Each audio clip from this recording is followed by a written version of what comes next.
Alam mo bang nakasave lang sa Play Store ang na-uninstall mo na application sa cellphone mo? Mahalagang ma-delete mo rin ito sa Play Store. Makikita mo lahat ng na-uninstall mo na application sa Play Store. Buksan ang Play Store application. Pindutin ang profile picture mo, nasa itaas. Pindutin ang Manage Apps and Device. Pindutin ang Manage.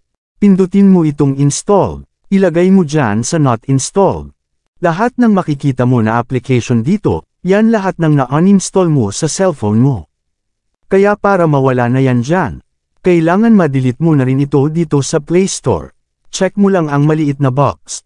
Pindutin mo ang logo ng Remove, nasa taas sa gilid. Pindutin mo ang Remove. Ayan, okay na, na-remove mo na lahat. Isama mo na rin ang katabi na games. Baka nag-download ka rin dati ng mga games.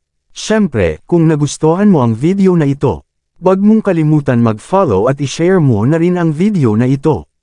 Maraming salamat po.